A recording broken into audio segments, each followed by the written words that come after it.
நம்ம சேனலில் ரொம்பவே சிம்பிள் அண்ட் டேஸ்டியான ரெசிபி தான் பார்க்க போகிறோம். இதை செய்கிறதுக்கு உங்களுக்கு 5 மினிட்ஸ் போதுங்க.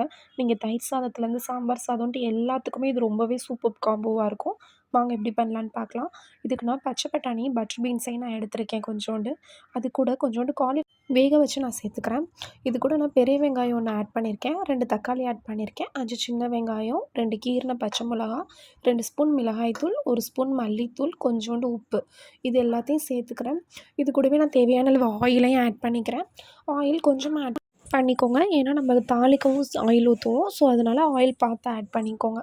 இப்போ நான் ஆயிலும் ஆட் பண்ணிவிட்டு இதை நல்லா நான் மிக்ஸ் பண்ணிக்கிறேன். நல்லா பிரட்டி விட்டுக்கோங்க. ஒரு ஸ்பூன் வச்சு நல்லா அந்த மசாலா வந்து இது எல்லாத்துலேயுமே நல்லா கோட் ஆகுற மாதிரி, இந்த ஆனியன் இல்லை டொமேட்டோ எல்லாமே வந்து நல்லா மிக்ஸ் ஆகுற மாதிரி நல்லா மிக்ஸ் பண்ணி வச்சுக்கோங்க.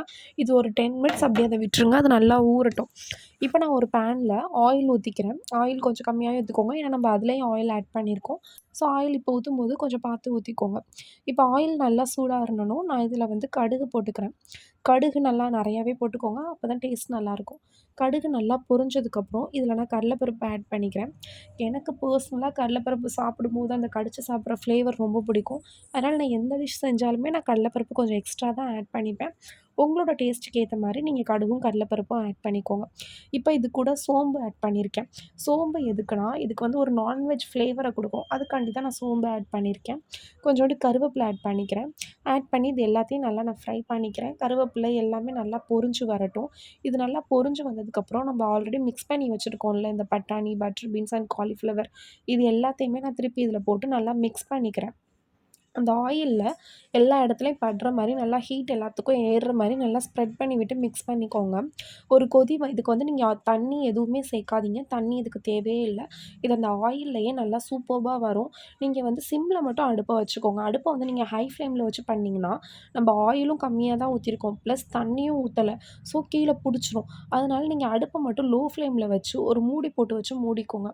5 மினிட்ஸ் ஒன்ஸ் நீங்கள் திறந்து நல்லா கிண்டி விட்டுட்டே இருங்க. இது மாதிரி ஒரு 15 மினிட்ஸ் பண்ணிங்கன்னா ரொம்ப ரொம்ப டேஸ்டியாக இருக்குங்க. இதுக்கு தேவையான அளவு உப்பு ஆட் பண்ணிக்கோங்க.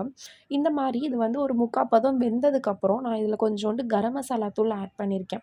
நீங்கள் வீட்டிலேயே கரம் மசாலா தூள் அரைச்சி வச்சுருந்தீங்கன்னா ஆட் பண்ணிக்கோங்க. நான் இதை வந்து சக்தி கரம் மசாலா தூள் தான் ஆட் பண்ணியிருக்கேன். நீங்கள் வீட்டில் அரைச்ச தூள் இருந்துச்சுன்னா இதை விட பெஸ்ட்டாக இருக்கும். நல்லா மிக்ஸ் பண்ணிக்கோங்க. அடுப்பை ஒரு 5 மினிட்ஸ் லோ ஃப்ளேமில் வச்சுட்டு நல்லா கிளறி விட்டு இறக்குனீங்கன்னா ரொம்பவே சூப்பர்ப் அண்ட் டேஸ்டியாக காலிஃப்ளவர் ஃப்ரை ரெடி ஆயிடுச்சு. கண்டிப்பாக நீங்கள் வீட்டில் ட்ரை பண்ணி பாருங்கள், ரொம்பவே டேஸ்டியாக இருக்கும். தேங்க்யூ.